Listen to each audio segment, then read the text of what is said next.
يا أخي الحديث عن الله أجمل حديث، أفضل حديث، أحسن حديث إنك تتكلم عن الذي خلقك فسواك وعدلك وشق سمعك وبصرك. بقول آية يا شيخ تتكلم عن الله. هات، ما في أجمل ولا أحلى ولا أفضل من الله سبحانه وتعالى. يعني هذه الآية، يعني إذا واحد سألك قال لك من هو الله، اقرأ له بس هذه الآية كذا أنت عرفته بالله.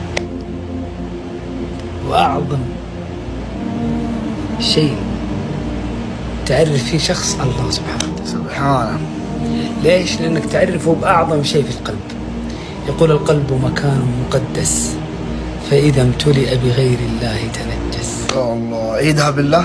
القلب مكان مقدس فإذا امتلئ بغير الله تنجس. فالله عز وجل يبتلي الإنسان، فمن أجل ذلك يا إخواني أعظم ما يكون في القلب الله سبحانه وتعالى. عشان كذا أنا بعطيكم آية تعرفكم أحبابي في الله من هو الله. الله أكبر، هات. إن ربكم الله الذي خلق السماوات والأرض في 6 أيام ثم استوى على العرش يدبر الأمر ما من شفيع إلا من بعد إذنه ذلكم الله ربكم فاعبدوه. ذلكم الله ربكم فاعبدوه. بماذا ختم الله عز وجل هذه الآية؟ بشيء عجيب يلفت الانتباه. قال أفلا تذكرون.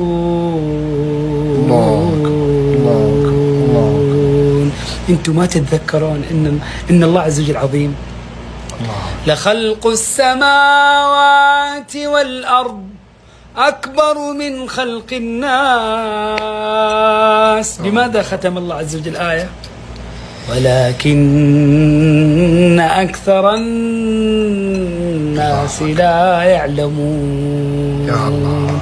ولكن أكثر الناس لا يعلمون حقيقة عظمة الله. لا إله إلا الله، لا إله إلا الله. ترى الله عظيم، الله جل وعلا عظيم. يقول لك إذا عظم الآمر عظمت الأوامر، الله أكبر. وإذا لم يعظم الآمر لم تعظم الأوامر. لا إله إلا الله. يقول لك الله سبحانه وتعالى كل شيء إذا خفت منه فررت منه إلا الله. إذا خفت منه فررت إليه. الله أكبر. ففروا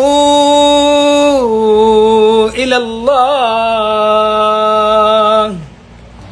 إني لكم منه نذير مبين. يفر الإنسان إلى الله لأن الله سمى نفسه الغفور الرحيم سبحانه وتعالى. تقبل على الله، الله يقبلك. تستغفر الله من ذنوبك، الله يغفر لك ويسامحك. ما نجد أكرم ولا أعظم ولا أحلم ولا أرحم من الله سبحانه وتعالى. والله حقيقة لو عرفنا الله حق المعرفة ما تجرأ منا أحد على معصية.